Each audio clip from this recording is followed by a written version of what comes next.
ನಮಸ್ಕಾರ ವೀಕ್ಷಕರೇ, ಏಷ್ಯಾನೆಟ್ ಸುವರ್ಣ ನ್ಯೂಸ್ನ ಜಾತಕ ಫಲ ವಿಶೇಷ ಕಾರ್ಯಕ್ರಮಕ್ಕೆ ಸ್ವಾಗತ. ನಾನು ನಯನ ಶಂಕರ್. ಇವತ್ತು ಮಂಗಳವಾರ. ಈ ದಿನದ ವಿಶೇಷತೆ ಏನು, ಇವತ್ತು 12 ರಾಶಿಗಳ ಫಲಾಫಲ ಹೇಗಿದೆ, ಹಾಗೆ ನೀವು ಕಳಿಸಿರುವಂತಹ ಸಂದೇಶಗಳಿಗೆ ಪರಿಹಾರ ಏನು ನೋಡೋಣ. ಇದೀಗ ನಮ್ಮ ಜೊತೆ ಖ್ಯಾತ ಜ್ಯೋತಿಷಿಗಳಾಗಿರುವಂತಹ ಶ್ರೀಕಂಠ ಶಾಸ್ತ್ರಿಗಳಿದ್ದಾರೆ. ಬನ್ನಿ ಅವರನ್ನ ಕಾರ್ಯಕ್ರಮಕ್ಕೆ ಸ್ವಾಗತಿಸೋಣ. ಶಾಸ್ತ್ರಿಗಳೇ, ಕಾರ್ಯಕ್ರಮಕ್ಕೆ ಸ್ವಾಗತ. ನಮಸ್ಕಾರ ಶಾಸ್ತ್ರಿಗಳೇ, ಇವತ್ತು ಮಂಗಳವಾರ, ಈ ದಿನದ ವಿಶೇಷತೆಯನ್ನು ತಿಳಿಸ್ಕೊಡೋದಾದ್ರೆ. ಶ್ರೀ ಗುರುಭ್ಯೋ ನಮಃ. ಹರಿ ಓಂ. ಮೂರ್ತಿತ್ವೇ ಪರಿಕಲ್ಪಿತ ಶಶಿಭೃತೋ ವರ್ತ್ಮಾ ಪುನರ್ಜನ್ಮನ ಆತ್ಮೇತ್ಯಾತ್ಮವಿದಾಂ ಕೃತುಶ್ಚ ಯಜತಾಂ ಭರತ ಅಮರ ಜ್ಯೋತಿಷಾಂ ಲೋಕಾನಾಂ ಪ್ರಳಯೋದ್ಭವ ಸ್ಥಿತಿ ವಿಭುಶ್ಚಾನೇಕಧ ಯಶರಿತೌ ವಾಚನ್ನ ಸದದಾ ತ್ವನೇಕ ಕಿರಣ ತ್ರೈಲೋಕ್ಯ ದೀಪೋ ರವಿಃ. ಸಮಸ್ತ ವೀಕ್ಷಕರಿಗೆ ಶುಭೋದಯ, ಶುಭ ಬೆಳಗು. ಈ ದಿನದ ಸಂದೇಶಗಳನ್ನು ಪರಿಶೀಲಿಸುವ ಪೂರ್ವದಲ್ಲಿ ಹೊತ್ತಿನ ಪಂಚಾಂಗವನ್ನು ಗಮನಿಸಿಕೊಳ್ಳೋಣ. ಶ್ರೀ ಪರಾಭವನಾಮ ಸಂವತ್ಸರ ಉತ್ತರಾಯಣ ವಸಂತ ಋತು ಚೈತ್ರ ಮಾಸ ಶುಕ್ಲ ಪಕ್ಷವಾಗಿದೆ. ಈ ದಿವಸ ಮಂಗಳವಾರವಾಗಿರತಕ್ಕಂಥದ್ದು ಷಷ್ಠಿ ತಿಥಿ, ರೋಹಿಣಿ ನಕ್ಷತ್ರ. ಈ ದಿವಸ ಮಂಗಳವಾರವಾಗಿದೆ, ಷಷ್ಠಿ ತಿಥಿಯೂ ಸೇರಿದೆ. ಸುಬ್ರಹ್ಮಣ್ಯನ ಪ್ರಾರ್ಥನೆಗೆ ತುಂಬ ಪ್ರಶಸ್ತವಾದದ್ದು. ಸಾಧ್ಯವಾದವರು ಈ ದಿವಸ ಸುಬ್ರಹ್ಮಣ್ಯ ಸನ್ನಿಧಾನಕ್ಕೆ ಹೋಗಿ ಸುಬ್ರಹ್ಮಣ್ಯ ಸ್ವಾಮಿಯಲ್ಲಿ ಅಹಂಕಾರರಹಿತವಾಗಿ ಶರಣಾಗತರಾಗಬೇಕು. ನಾನೇನೋ ಮಾಡ್ತೀನಿ, ನಾನೇನೋ ಸ್ಟೇಟಸ್ಸು, ಮಗದೊಂದು ನಮ್ಮ ಹುದ್ದೆ, ಅಧಿಕಾರ ಇವೆಲ್ಲ ಆಮೇಲೆ ಸುಬ್ರಹ್ಮಣ್ಯ ಸನ್ನಿಧಾನಕ್ಕೆ ಹೋಗಿದ್ದೀವಿ ಅಂದರೆ ನಾನೇನೂ ಅಲ್ಲ ನಿನ್ನ ಮುಂದೆ, ಈ ಶರಣಾಗತಿ ಬೇಕಾಗುತ್ತೆ. ಭಗವಂತ ನಿರೀಕ್ಷೆ ಮಾಡೋದು ಇದನ್ನು. ಭಗವದ್ಗೀತೆಯಲ್ಲಿ 12ನೇ ಅಧ್ಯಾಯ ಇದೆಯಲ್ಲ, ಭಕ್ತಿ ಯೋಗ, ಅದರಲ್ಲಿ ಆತ ಹೇಳೋದೇ ಅದನ್ನು. ಸಂಪೂರ್ಣ ಅಹಂಕಾರರಹಿತವಾದ ಶರಣಾಗತಿ ಇದ್ದವರಿಗೆ ಅದು ನನ್ನ ಭಕ್ತ ಅಂತ ನಾನು ಓಟ್ ಹಾಕ್ತೀನಿ ಅವನಿಗೆ, ಇವನು ನನ್ನ ಭಕ್ತ ಅಂತ. ಅಲ್ಲಿ ಮಯ್ಯಾವೇಶ ಮನೋ ಯೇ ಮಾಂ ನಿತ್ಯಯುಕ್ತ ಉಪಾಸತೆ ಶ್ರದ್ಧಯಾ ಪರಯೋಪೇತಾ ತೇ ಮೇ. ಶ್ರದ್ಧಯಾ ಪರಯೋಪೇತಾ, ಅವನು ನನ್ನ ಭಕ್ತ ಅಂತ. ಯಾರು ಶ್ರದ್ಧೆಯಿಂದ ಶರಣಾಗತನಾಗ್ತಾನೋ, ಶ್ರದ್ಧೆಯನ್ನು ಸಮರ್ಪಣೆ ಮಾಡ್ತಾನೋ. ಶ್ರದ್ಧೆ ಯಾರಿಗೆ ಬರುತ್ತೆ ಹೇಳಿ? ಶ್ರದ್ಧೆ ಯಾವಾಗ ಬರುತ್ತೆ ಅಂದರೆ, ಇನ್ಯಾವುದೋ ನನ್ನ ಅಧಿಕಾರವೋ ಹಣವೋ ಮತ್ತೊಂದೋ ಅದು ನನ್ನನ್ನು ಕಾಪಾಡ್ತಾ ಇಲ್ಲ ಅನ್ನೋ ಸ್ಪಷ್ಟ ಅರಿವಿದ್ದವನಿಗೆ ಶ್ರದ್ಧೆ ಬರುತ್ತೆ. ಮತ್ತು ಶ್ರದ್ಧೆ ಅನ್ನೋದು ವಿವೇಕ ಚೂಡಾಮಣಿಯಲ್ಲಿ ಬಹಳ ವಿಸ್ತಾರವಾಗಿ ಹೇಳ್ತಾರೆ ಭಗವತ್ಪಾದರು. ಶ್ರದ್ಧೆ ಅನ್ನೋದಕ್ಕೆ ಮತ್ತೊಂದು ದಿವಸ ಯಾವತ್ತಾರು ನೋಡೋಣ. ಅದು ಶಾಸ್ತ್ರಸ್ಯ ಗುರುವಾಕ್ಯಸ್ಯ ಸತ್ಯಬುದ್ಧ್ಯವಧಾರಣಂ ಅಂತ ಇದೆ. ಇದನ್ನು ಶ್ರದ್ಧೆ ಅಂತ ಕರೀತಾರೆ. ಶಾಸ್ತ್ರವಾಕ್ಯ ಅಂದರೆ ಜ್ಞಾನವಾಕ್ಯ ಅಂತ, ಅರಿವಿನ ವಾಕ್ಯಗಳು ಅಂತ. ಅದರಲ್ಲಿ ಹೇಗಿರಬೇಕು ಅಂದರೆ ಸತ್ಯಬುದ್ಧ್ಯವಧಾರಣಂ, ಸತ್ಯವಾದ ಬುದ್ಧಿಯನ್ನು ಯಾರು ಇಟ್ಕೊಂಡಿರ್ತಾನೋ ಅವನು ಶ್ರದ್ಧಾವಂತ ಅಂತ. ಇದು ಈಗ ನಮ್ಮ ಭಕ್ತಿಗೆ ಹೋಲಿಸ್ಕೊಂಡ್ರೆ ಅವನು ಸುಬ್ರಹ್ಮಣ್ಯ ಸ್ವಾಮಿ, ಅವನೇನಪ್ಪ ಅಂದರೆ ಸತ್ಯದ ಸ್ವರೂಪ. ಸತ್ಯ ಏನು? ನಾನು ಹೇಳೋ ಮಾತುಗಳಲ್ಲಿಲ್ಲ. ಎಲ್ಲಿದೆ ಅದು? ಸುಬ್ರಹ್ಮಣ್ಯ ಸನ್ನಿಧಾನದಲ್ಲಿದೆ. ಇದು ಜಗತ್ತು, ಇದು ಪ್ರಪಂಚ, ಇದು ಲೋಕ, ಅದೆಲ್ಲವೂ ಅಲ್ಲೇ ಇದೆ. ಸುಬ್ರಹ್ಮಣ್ಯನಲ್ಲಿ ಕಾಣ್ತಾ ಇದ್ದೀನಿ. ಇದು ನಿಜವಾದ ಸತ್ಯ. ಲೋಕ ವ್ಯವಸ್ಥೆ ಆಗಿರೋದು ನನ್ನನ್ನು ಒಳಗೊಂಡ ಹಾಗೆ, ಅದು ನಿನ್ನಿಂದ, ಅದು ಸತ್ಯ. ಹೀಗಾಗಿ ನೀನು ನಿಯಾಮಕನಾದ ಮೇಲೆ ನಾನೇನು ಸೇವಕ. ಈ ಭಾವನೆಯಿಂದ ನಾವು ಸುಬ್ರಹ್ಮಣ್ಯ ಸನ್ನಿಧಾನಕ್ಕೆ ಹೋಗಿ ದಿವಸ ನೀವೊಂದು ಬೆಲ್ಲ ಸಮರ್ಪಣೆ ಮಾಡಿದ್ರೂ ಆಗುತ್ತೆ. ಈ ಭಾವನೆ ಇದ್ದು ನೀವು ಹೋಗದಿದ್ದರೂ ಆಗುತ್ತೆ ರೀ. ಈ ಭಾವನೆ ಆ ಮಹನೀಯನದ್ದಪ್ಪ, ಇದೆಲ್ಲವೂ ಅವನ ಮಾರ್ಗದರ್ಶನ ನಡೀತಾ ಇದ್ದೀನಿ ಅಂತ ನೀವು ಮನೆಯಲ್ಲೇ ಚೇರ್ ಮೇಲೆ ಕೂತು ನೀವು ಆಲೋಚಿಸ್ತಾ ಇದ್ದರೆ ಅದು ನಿಜವಾಗಿಯೂ ಅನುಸಂಧಾನವೇ ಆಗುತ್ತೆ. ಕೃಷ್ಣ ಹೇಳಿದಾನಲ್ಲ, ಶ್ರದ್ಧಯಾ ಪರಯೋಪೇತಾ ತೇ ಮೇ ಯುಕ್ತತಮಾಮತಾ ಅಂತ. ಅಲ್ಲಿಗೆ ಅವನಿಗೆ ನಾನು ಓಟ್ ಹಾಕ್ತೀನಿ ಅಂತ ಹೇಳ್ತಾನೆ. ಅವನ ಮತ ಅದನ್ನು ನಾನು ಚಲಾಯಿಸ್ತೀನಿ ಅಂತ, ಅದು ಅವನು ಭಕ್ತ ಅಂತ ಹೇಳ್ಕೊಳ್ತೀನಿ ಅಂತ ಅವನೇ ಹೇಳಿಬಿಡ್ತಾನೆ. ನೀವು ಆಡಂಬರವೇ ಬೇಕಾಗಿಲ್ಲ. ಭಗವಂತನಲ್ಲಿ ಏನು ಆಡಂಬರ ಇಟ್ಕೊಳ್ಳೋಣ? ನಾನು ಅಷ್ಟು ಹೂ ತಂದೆ, ಇಷ್ಟು ಹಣ್ಣು ತಂದೆ, ಇನ್ನೇನೋ ತಂದೆ ನಿನಗೋಸ್ಕರ ಅಂತ. ಹಾಗೆ ಹೋದರೆ ಅದೆಲ್ಲ ನಮ್ಮ ಅಹಂಕಾರವೇ ಆಗುತ್ತೆ. ಹಾಗಂತ ಹಾಗೆ ಹೋಗಬಾರ್ದು ಅಂತಲ್ಲ, ಹೋಗಬೇಕು. ಹೋಗುವಾಗ ಇಷ್ಟನ್ನು ನಾನು ಒಂದು ಪ್ರೀತಿಯಿಂದ, ಭಕ್ತಿ, ನಿನ್ನ ಮೇಲಿನ ಪ್ರೀತಿ, ಆ ಹಸಿವಿನಿಂದ ಹೋಗಿ ಹಣ್ಣು ತೊಗೊಂಬಂದಿದ್ದೀನಪ್ಪ. ಶಬರಿ ಮಾಡಿದ್ಲಲ್ಲ, ರಾಮರಿಗೆ ಬಂದಾಗ ಯಾವ ರೀತಿ ತಿಂದು ತೋರಿಸಲಿಲ್ಲ ಆಕೆ. ಚೆನ್ನಾಗಿರೋ ಹಣ್ಣುಗಳನ್ನು ಮುಂದಿಟ್ಲು, ಇದು ಚೆನ್ನಾಗಿದೆ ನೋಡಿ, ಇದು ಚೆನ್ನಾಗಿದೆ, ಇದು ಚೆನ್ನಾಗಿದೆ ನೋಡಿ. ಆ ಪ್ರೀತಿಯಿಂದ ನಿಮ್ಮ ಮನೆಗೆ ಯಾರೋ ತುಂಬ ಆತ್ಮೀಯರು, ಕ್ಲೋಸ್ ಫ್ರೆಂಡ್ ಅಥವಾ ಇನ್ಯಾರೋ ನಿಮಗೆ ಹಾರ್ಟ್ ರಿಲೇಟೆಡ್ ಅಂತಾರಲ್ಲಪ್ಪ, ಆ ರೀತಿಯಲ್ಲಿ ಇರ್ತಕ್ಕಂಥವ್ರು ಬಂದರೆ ನೀವು ಹೇಗೆ ಕೇರ್ ಮಾಡ್ತೀರಾ ಹೇಳಿ? ಇನ್ನೆಲ್ಲದ ಅಡುಗೆ ಮಾಡಿಬಿಡೋಣ, ಇನ್ನೆಲ್ಲದ ಏನೋ ಅವರಿಗೆ ಆಸನ ವ್ಯವಸ್ಥೆ ಮಾಡೋಣ, ಅವ್ರು ಕಾಲು ತೊಗೊಳ್ಳೋ ಬಿಸಿನೀರನ್ನು ಬರ್ತಾ ಹೀಗೆ ಹೇಗೆ ಪರದಾಡ್ತೀವೋ ಹಾಗೆ ಸುಬ್ರಹ್ಮಣ್ಯ ಸನ್ನಿಧಾನಕ್ಕೆ ಹೋದ ಆ ಪರದಾಡಿದ್ರೆ ಅದು ಭಕ್ತಿ ಅಂತ. ಹಾಗಿರಬೇಕು ಅಂತ ನಾವು ತೋರಿಕೆಗಾಗಿ ಅಲ್ಲ, ಇನ್ಯಾರೋ ಮೆಚ್ಚಲಿ ಅಂತ ಹೇಳಿ ನಾನು ದೇವಸ್ಥಾನಕ್ಕೆ ಹೋದೆ, ಇನ್ಯಾರೋ ಸ್ಟೇಟಸ್ ನೋಡಿ ಒಂದು 150 ಕಾಮೆಂಟ್ ಹಾಕ್ಬಿಟ್ಟು ಓ ಭಕ್ತಿ ಅಂದರೆ ಇದೆಲ್ಲ ಭಗವಂತನಿಗೆ ಬೇಕಾಗಿಲ್ಲ. ನಿಷ್ಕಲ್ಮಶವಾದ ಪ್ರೀತಿ ಬೇಕು. ಅದು ಯಾರಿಗಿರ್ತದೆ ಅಂದರೆ ಭಗವಂತನಿಗೆ ಗೊತ್ತಾಗುತ್ತೆ, ಮತ್ತು ನಿಜವಾದ ಭಕ್ತನಿಗೂ ಗೊತ್ತಾಗುತ್ತೆ. ನಾನು ಹೀಗೆ ಇಷ್ಟು ಬಿಟ್ಟರೆ ನನ್ನ ಕೈಲಿ ಇನ್ನೇನು ಆಗಲ್ಲ ಅಂಥೇಳಿ ಕೈ ಮುಗಿತಾನಷ್ಟೇ.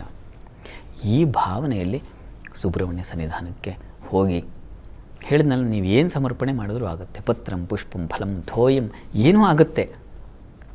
ಆದರೆ ಆ ಭಾವನೆ ಸಮೃದ್ಧವಾಗಿರಲಿ ಅಂತ ಈ ಸುಬ್ರಹ್ಮಣ್ಯ ಈ ಮಂಗಳವಾರ ದಿವಸ ಷಷ್ಠಿ ಇದ್ದಾಗ ತಪ್ಪಿಸಿಕೊಳ್ಳದೆ ಆ ಶರಣಾಗತಿಯನ್ನು ತಂದುಕೊಂಡು ಅವನ ಮುಂದೆ ನಿಂತು ಕೈ ಜೋಡಿಸೋಣ. ಖಂಡಿತವಾಗ್ಲೂ ಶಾಸ್ತ್ರಿಗಳೇ, ಷಷ್ಠಿಯ ದಿನ ಆ ಸುಬ್ರಹ್ಮಣ್ಯ ಸ್ವಾಮಿಯ ಆರಾಧನೆ ಮಾಡಬೇಕು. ಆ ಆರಾಧನೆ ಹೇಗಿರಬೇಕು ಅಂದರೆ ನಿಷ್ಕಲ್ಮಶವಾದ ಪ್ರೀತಿ ಇರಬೇಕು, ನಿಷ್ಕಲ್ಮಶವಾದ ಭಕ್ತಿ ಇರಬೇಕು. ಅದಿದ್ದರೆ ಸಾಕು, ಮತ್ತೇನನ್ನೋ ಕೊಡಬೇಕು ಇಲ್ಲ ಅನ್ನೋದನ್ನು ತಿಳಿಸ್ಕೊಟ್ಟಿದ್ದೀರಾ. ಈಗ ವೀಕ್ಷಕರು ಸಂದೇಶ ಕಳಿಸಿದ್ದಾರೆ, ಅದನ್ನು ನೋಡೋಣ ಶಾಸ್ತ್ರಿಗಳೇ. ಮೊದಲನೇ ಸಂದೇಶವನ್ನು ಮಂಡ್ಯದಿಂದ ರಮೇಶ್ ಅವರು ಕಳಿಸಿದ್ದಾರೆ. ರಮೇಶ್ ಅವರ ಜನ್ಮ ದಿನಾಂಕ 18/5/1981. ಹುಟ್ಟಿದ ಸಮಯ ಬೆಳಗ್ಗೆ 8 ಗಂಟೆ. ಎಲ್ಲ ರೀತಿಯ ಪೂಜೆ ಮಾಡಿದ್ದೀನಿ, ಆದರೂ ಕೂಡ ಮದುವೆ ಆಗ್ತಾ ಇಲ್ಲ. ಯಾವಾಗ ಮದುವೆ ಆಗುತ್ತೆ ತಿಳಿಸ್ಕೊಡಿ ಅಂತ ಪ್ರಶ್ನೆ ಕೇಳಿದ್ದಾರೆ ಶಾಸ್ತ್ರಿಗಳೇ. ರಮೇಶ್ ಅವರ ಪ್ರಶ್ನೆ ಅದು ವಿವಾಹಕ್ಕೆ ಸಂಬಂಧಿಸಿದೆ ಅಲ್ವಾ? ಹೌದು ಶಾಸ್ತ್ರಿಗಳೇ. ಜಾತಕ ನೋಡಿ, ತಮ್ಮ ಜಾತಕವನ್ನು ಪರಿಶೀಲಿಸಿದ್ರೆ ಇದು ಮಿಥುನ ಲಗ್ನವಾಗಿದೆ. ಲಗ್ನದಿಂದ ಸಪ್ತಮಾಧಿಪತಿ ಗುರು ನಿಮ್ಮ ಜಾತಕದಲ್ಲಿ ಶನಿಯುಕ್ತನಾಗಿ ಚತುರ್ಥದಲ್ಲಿರ್ತಕ್ಕಂಥದ್ದು. ಪ್ರಸ್ತುತ ನಿಮಗೆ ಬುಧ ದಶೆಯಲ್ಲಿ ಈಗ ನಡೀತಾ ಇರ್ತಕ್ಕಂಥದ್ದು, ಗುರು ಭುಕ್ತಿ ನಡೀತಾ ಇದೆ. ನೋಡಿ,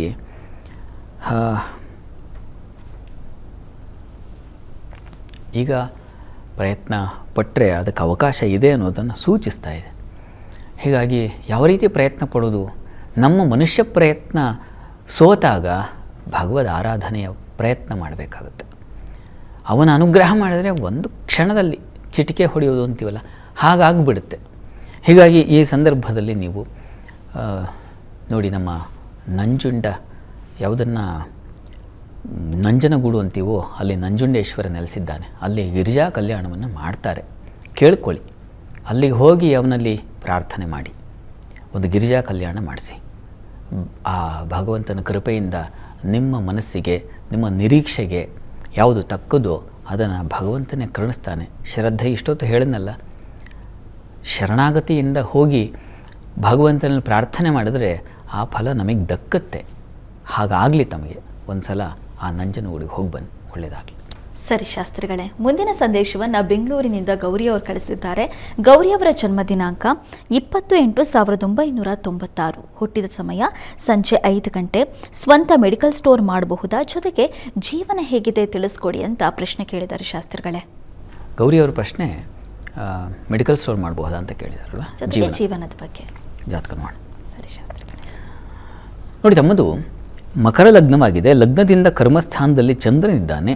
ಚಂದ್ರನಿಗೆ ಪಕ್ಷದ ಬಲ ಚೆನ್ನಾಗಿದೆ. ನಿಮ್ಮ ಜಾತಕದಲ್ಲಿ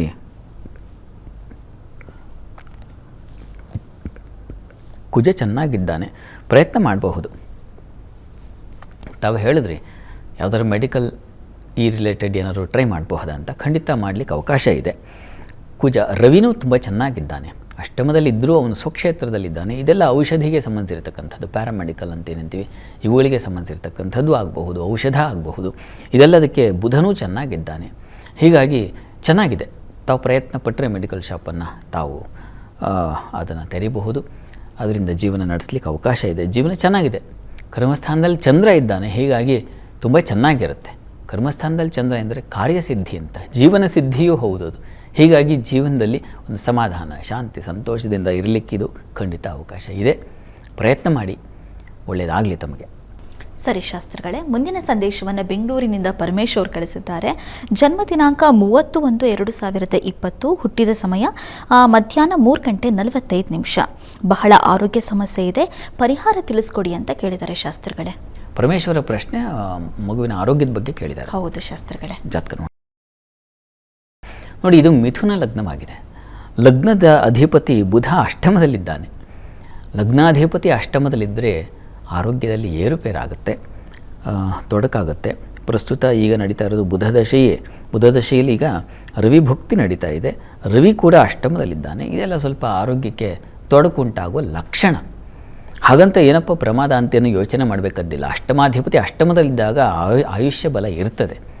ಆದರೆ ಈ ಲಗ್ನಾಧಿಪತಿಯಲ್ಲಿ ಸೇರಿದ್ದಾನೆ. ಈ ಕಾರಣದಿಂದಾಗಿ ರವಿ ಬುಧ ಶಾಂತಿ, ಈ ಗ್ರಹ ಶಾಂತಿಯನ್ನು ಮಾಡಿಸಿ ಒಂದು ಆದಿತ್ಯ ಹೃದಯ ಹೋಮ ಅಥವಾ ಆದಿತ್ಯ ಹೃದಯ ಕೇಳಿಸ್ಕೋದು. ಮಗುವಿಗೆ ಕೇಳಿಸ್ತಾ ಇದ್ದರೆ ಆಗುತ್ತೆ, ಹೇಳಿಕೊಟ್ರೆ ಆಗುತ್ತೆ. ಅಕ್ಷರ ಸಣ್ಣ ಪುಟ್ಟ ಪದಚ್ಛೇದ ಮಾಡಿ ಹೇಳಿಕೊಡೋದು ಅಥವಾ ಕೇಳಿಸ್ಕೊಳ್ಳೋಕೆ ಅವಕಾಶ ಮಾಡಿಕೊಡೋದು ತುಂಬ ಸರಳ. ಅಂದರೆ ಮಗುಗೆ ಏನು ಮಾಡಬಹುದು, ಈ ರವಿ ಬುಧ ಶಾಂತಿ ಮಾಡಿಸಿ ಆ ರಕ್ಷೆಯನ್ನು ಧಾರಣೆ ಮಾಡೋದು ಮಗುಗೆ. ಅದು ತುಂಬ ಶರೀರಕ್ಷೆಯಾಗುತ್ತೆ. ದಯವಿಟ್ಟು ಮಾಡಿಸಿ, ಒಳ್ಳೆಯದಾಗಲಿ. ಸರಿ ಶಾಸ್ತ್ರಿಗಳೇ, ಮುಂದಿನ ಸಂದೇಶವನ್ನು ಬೆಂಗಳೂರಿನಿಂದ ದಿವ್ಯಾ ಅವರು ಕಳಿಸಿದ್ದಾರೆ. ದಿವ್ಯಾ ಅವರ ಜನ್ಮ ದಿನಾಂಕ 3/6/2000, ಹುಟ್ಟಿದ ಸಮಯ ಬೆಳಗ್ಗೆ 8 ಗಂಟೆ. ಆರೋಗ್ಯದ ಬಗ್ಗೆ ತಿಳಿಸ್ಕೊಡಿ ಅಂತ ಪ್ರಶ್ನೆ ಕೇಳಿದ್ದಾರೆ ಶಾಸ್ತ್ರಿಗಳೇ. ದಿವ್ಯಾ ಅವರ ಪ್ರಶ್ನೆ ಆರೋಗ್ಯಕ್ಕೆ ಸಂಬಂಧಿಸಿದೆ ಅಲ್ವಾ? ಹೌದು ಶಾಸ್ತ್ರಿಗಳೇ. ಜಾತಕ ನೋಡೋಣ. ನೋಡಿ, ತಮ್ಮ ಜಾತಕವನ್ನು ಪರಿಶೀಲಿಸಿದ್ರೆ ಇದು ಮಿಥುನ ಲಗ್ನವಾಗಿದೆ. ಲಗ್ನದಲ್ಲಿ ಲಗ್ನಾಧೀಶ್ವರ ಇದ್ದಾನೆ ಬುಧ. ಸಾಕಾಗುತ್ತೆ, ಇದು ಬೇಕಾದಷ್ಟಾಯಿತು. ಅದು ಭದ್ರಯೋಗ ಅಂತ. ಇದು ಭದ್ರಯೋಗದಲ್ಲಿ ಭೂಪೋ ಭದ್ರಕ ಯೋಗಿ ಅಂತ ಹೇಳುತ್ತೆ. ತುಂಬ ಜಾಣ್ಮೆ, ಬುದ್ಧಿಶಕ್ತಿ, ರಾಜರಿಗೆ ಮಂತ್ರಿಗಳಿಗೆ ತಿಳುವಳಿಕೆ ನೀಡ್ತಕ್ಕಂಥ ಬುದ್ಧಿ ಆ ರೀತಿಯಲ್ಲಿ ತುಂಬ ಚೆನ್ನಾಗಿದೆ. ಈಗ ಗುರುದಶೆಯಲ್ಲಿ ನಡೀತಾ ಇರತಕ್ಕಂಥದ್ದು ಶನೈಶ್ಚರನ ಭಕ್ತಿ ನಡೀತಾ ಇದೆ, ಚೆನ್ನಾಗಿದೆ. ಶನೈಶ್ಚರ ನಿಮಗೆ ಲಾಭದಲ್ಲಿದ್ದಾನೆ, ನೀಚ ಸ್ಥಾನ ಇರಲಿ, ತೊಂದರೆ ಇಲ್ಲ. ಮುಂದೆ ಅದನ್ನು ಮುಗಿದೋಗುತ್ತೆ. 27ರಿಂದ ಮತ್ತು ತುಂಬ ಬುಧಂದೇ ಶುರುವಾಗುತ್ತೆ. ಹೀಗಾಗಿ ವಿದ್ಯೆಗೆ, ಮತ್ತೊಂದಕ್ಕೆ, ವೃತ್ತಿಗೆ, ಆರೋಗ್ಯಕ್ಕೆ, ಎಲ್ಲದಕ್ಕೆ ಚೆನ್ನಾಗಿದೆ.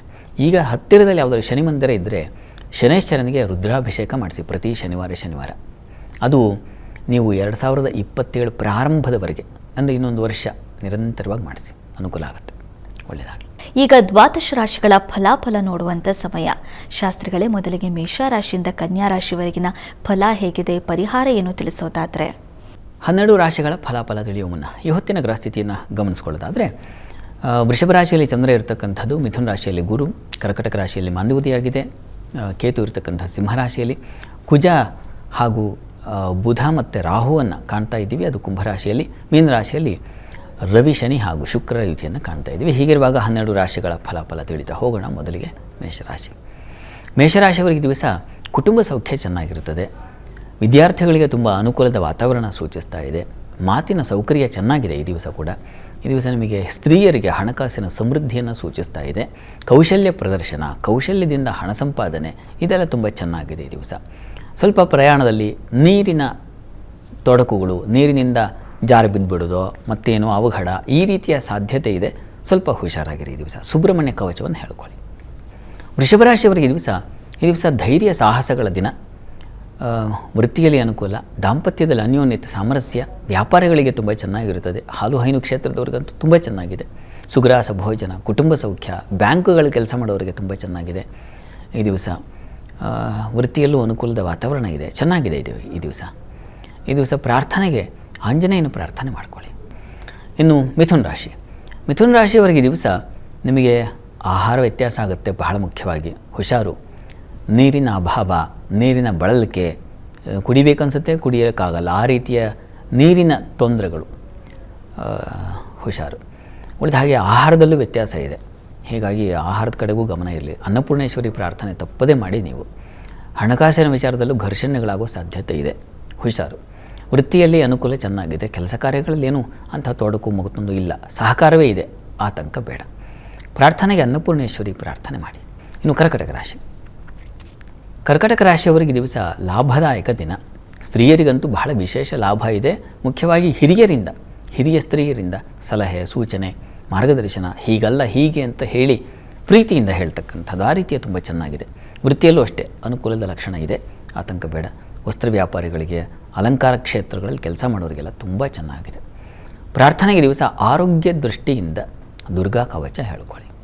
ಇನ್ನು ಸಿಂಹರಾಶಿ, ಸಿಂಹರಾಶಿಯವರಿಗೆ ದಿವಸ ವೃತ್ತಿಯಲ್ಲಿ ಬಹಳ ವಿಶೇಷವಾದ ಅನುಕೂಲಗಳಿದೆ. ಹೆಣ್ಣುಮಕ್ಕಳಿಗೆ ಅಧಿಕಾರದ ಬಲ, ಬಡ್ತಿ, ಪ್ರಶಂಸೆ, ಗೌರವ, ಪ್ರತಿಷ್ಠೆ, ಸನ್ಮಾನ, ಒಂದ ಎರಡ ಹಲವು ಇದೆ. ಶುಭ ಫಲ, ಲಾಭ ಇದೆ. ಹಿರಿಯರಿಂದ ಸಹಕಾರ ಸಿಗುತ್ತೆ.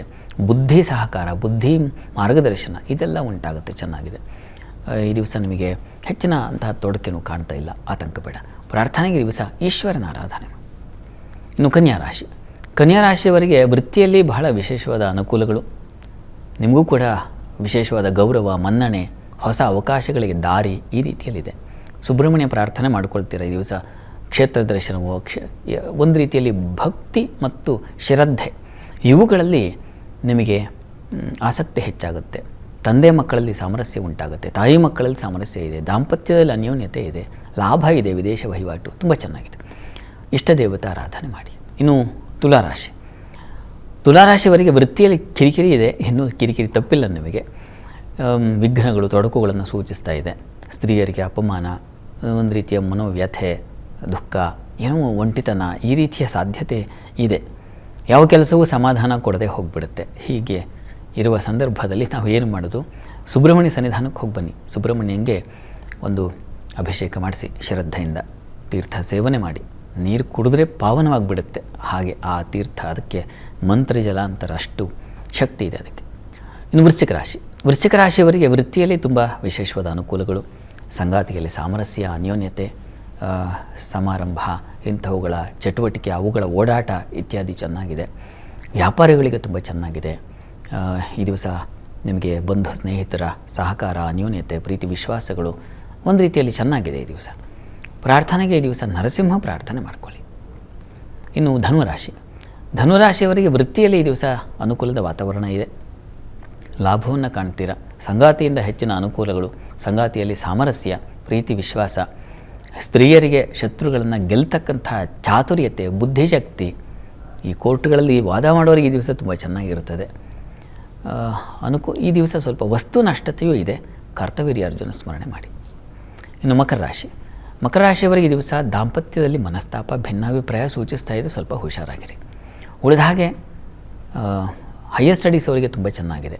ಹೊಸ ಹೊಸ ಚಿಂತನೆಗಳು, ಆಲೋಚನೆಗಳು ಬರತಕ್ಕಂತಹ ಸಾಧ್ಯತೆ ಇದೆ. ಇನ್ನು ವೃತ್ತಿಯಲ್ಲೂ ಅನುಕೂಲದ ವಾತಾವರಣ ಇದೆ. ಇನ್ನು ಉಳಿದ ಹಾಗೆ ಮಕ್ಕಳಿಂದ ಸಹಾಯ ಸಹಕಾರ ನಿರೀಕ್ಷೆ ಮಾಡಬಹುದು ಈ ದಿವಸ. ಚೆನ್ನಾಗಿದೆ. ಸಂಗಾತಿಯ ದಾಂಪತ್ಯದಲ್ಲಿ ಮನಸ್ತಾಪ, ಇದಕ್ಕಾಗಿ ನೀವು ಶಿವಶಕ್ತಿಯರ ಆರಾಧನೆ ತುಂಬ ಒಳ್ಳೆಯದು. ಇನ್ನು ಕುಂಭರಾಶಿ, ಕುಂಭರಾಶಿಯವರಿಗೆ ವೃತ್ತಿಯಲ್ಲಿ ವಿಶೇಷವಾದ ಅನುಕೂಲ, ಸ್ಥಾನಮಾನ ಮತ್ತು ಸಹಕಾರಗಳು ಸಿಗ್ತಕ್ಕಂಥ ಸಾಧ್ಯತೆ ಇದೆ. ಕುಟುಂಬ ಸಹಕಾರ ಚೆನ್ನಾಗಿರ್ತದೆ. ಹಣಕಾಸಿನ ಬಲ, ಸ್ತ್ರೀಯರಿಗೆ ಹಣ ಬಲ ಚೆನ್ನಾಗಿದೆ. ಕೃಷಿಕರಿಗೆ ತುಂಬ ಚೆನ್ನಾಗಿದೆ. ಧಾನ್ಯ ವ್ಯಾಪಾರಿಗಳಿಗೆ ಚೆನ್ನಾಗಿದೆ. ದಿನಸಿ ವ್ಯಾಪಾರಿಗಳಿಗೆ ತುಂಬ ಚೆನ್ನಾಗಿದೆ. ಹೂವಿನ ವ್ಯಾಪಾರಿಗಳಿಗೂ ಚೆನ್ನಾಗಿದೆ ಈ ದಿವಸ. ಪ್ರಾರ್ಥನೆಗೆ ದಿವಸ ದುರ್ಗಾ ಪ್ರಾರ್ಥನೆ ಮಾಡಿಕೊಳ್ಳಿ. ಇನ್ನು ಮೀನರಾಶಿ, ಮೀನರಾಶಿಯವರಿಗೆ ದಿವಸ ವೃತ್ತಿಯಲ್ಲಿ ತುಂಬ ಚೆನ್ನಾಗಿದೆ. ಅನುಕೂಲ, ಸಹಕಾರ, ಸಹೋದ್ಯೋಗಿಗಳಿಂದ ಇದೆಲ್ಲ ಚೆನ್ನಾಗಿ ಸಿಗುತ್ತೆ. ಈ ದಿವಸ ಧೈರ್ಯ, ಸಾಹಸ ಇದೆ. ಹೆಣ್ಣುಮಕ್ಕಳಿಗೆ ಬಹಳ ಮುಂಜಾಗ್ರತೆ ಮತ್ತು ಮುಂದಾಳತ್ವ ಎರಡೂ ಇರುತ್ತೆ. ಚೆನ್ನಾಗಿದೆ. ಇನ್ನು ಸ್ನೇಹಿತರು, ಬಂಧುಗಳಲ್ಲೂ ತುಂಬ ವಿಶ್ವಾಸ ಬರುತ್ತೆ. ಮಕ್ಕಳಲ್ಲಿ ಈ ದಿವಸ ಕಿರಿಕಿರಿ ಇರುತ್ತೆ. ಲಲಿತಾ ಸಹಸ್ರನಾಮ ಹೇಳ್ಕೊಳ್ಳಿ. ಈ ದಿವಸ 12 ರಾಶಿಗಳವರು, ರಾಶಿ ಗೊತ್ತಿಲ್ಲ ಅಂತಕ್ಕಂಥವ್ರು ಹೇಳಬಹುದಾದ ಮಂತ್ರ ಗಮನಿಸಿ.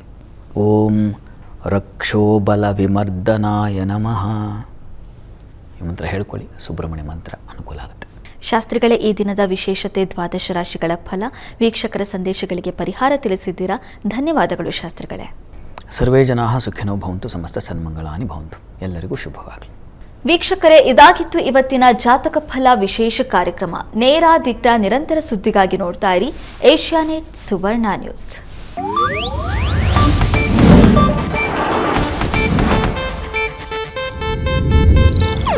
ಇದು ಏಷ್ಯಾನೆಟ್ ನ್ಯೂಸ್ ನೆಟ್ವರ್ಕ್ ಪ್ರಸ್ತುತಿ.